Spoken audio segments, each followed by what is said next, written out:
Bihar board 2026 class 12 math NCERT का सवाल लेकर आया हूँ। ये जो सवाल है 2026 के लिए इंपोर्टेंट है और समाकलन का सवाल है। ये प्रतिस्थापनात्मक समाकलन का एक हिस्सा है जिसको समझने का प्रयास करेंगे। अगर आप इस वीडियो में शुरू से लास्ट तक बने रहते हैं तो आसानी से इस सवाल को समझ लेंगे और इस टाइप के जितने सारे सवाल होंगे वो बहुत ही आसान शब्दों में बना सकते हैं। तो वीडियो में शुरू से लास्ट तक बने रहिए और प्रॉब्लम को समाप्त कीजिए। आज के बाद कभी आपको समाकलन में प्रॉब्लम नहीं होगा। तो बिना समय गंवाए इस सवाल को देखने का प्रयास करते हैं। आइए, लिखा है कि sine cube x into cos square x d x. इस सवाल को तोड़ा गया है।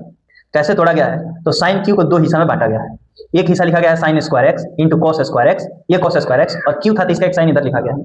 और ये प्रतिस्थापनात्मक मेथड का सवाल है तो आपको ये लॉजिक लगाना है कि इसमें क्या माने, क्या प्रतिस्थापित करें। जब कुछ मानेंगे तभी प्रतिस्थापित करेंगे। तो देखिए कि आपको ये माइंड करके सोचना है कि वही चीज मानिए जो डिफरेंशिएट होकर के और नेक्स्ट वैल्यू पे आ जाए। तो अगर मैं कॉस मान लेता हूं तो कॉस तो मान नहीं सकता हूं, कॉस मानूंगा तो साइन आएगा, साइन का डबल वैल्यू है वो नहीं सकता, और साइन मानूंगा तो बन सकता है लेकिन बाद में प्रॉब्लम क्रिएट होगा। तो मैं ऐसा क्यों ना कर दूं कि इसको साइन को कॉस नहीं बदल दूं। तो मैं साइन को कॉस में बदलने की चेष्टा करता हूं। तो मैं लिखूंगा एक साइन स्क्वायर थीटा का फार्मूला होता है 1 माइनस कॉस स्क्वायर थीटा। मैं उसी तरह बैठाऊंगा तो लिखूंगा 1 माइनस कॉस स्क्वायर एक्स, और यहां पर कॉस स्क्वायर एक्स लिखूंगा और यहां पर साइन एक्स डीएक्स लिख लूंगा।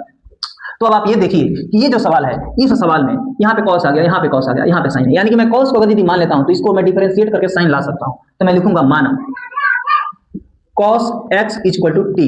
अगर मैं इसको अवकलित करता हूं तो cos x by d x equal to d t by d x होता है। अब अगर यदि cos x का अवकलन देखते हैं तो cos x का अवकलन होता है minus sine x equal to d t by d x.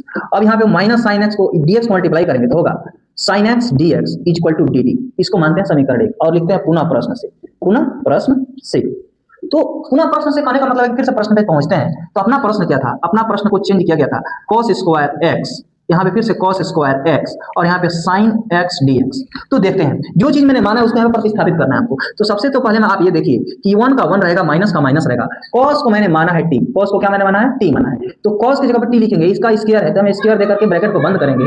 cos square x की जगह पे हम क्या करेंगे? cos स्क्वायर x की जगह फिर cos की जगह पर t लिखेंगे और इसका स्क्वायर देंगे। और sin x dx का जो वैल्यू है, यहाँ पे जो sin x dx का जो वैल्यू आया है वो dt आया हुआ है। ये माइनस में है, अगर यदि मैं माइनस यहाँ से हटा करके यहाँ पे लगा देता हूँ तो लाजमी है कि sin x dx के वैल्यू को मैं यहाँ पर माइनस dt लिख सकता हूँ, और इस माइनस को यहाँ से हटाना होगा, यहाँ पे नहीं लिखना होगा, पहले लिख देते हैं। अब क्या करेंगे? इसको मल्टीप्लाई करके हल करेंगे। तो यहाँ पे माइनस रहने देते हैं और इसमें मल्टीप्लाई करते हैं। टी स्क्वायर का टेबल एक बार पढ़ेंगे तो टी का स्क्वायर होगा, माइनस का माइनस रहेगा, टी स्क्वायर का टेबल टी स्क्वायर बार पढ़ेंगे तो टी का पावर 4 हो जाएगा, और यहाँ पे हो जाएगा क्या? dt।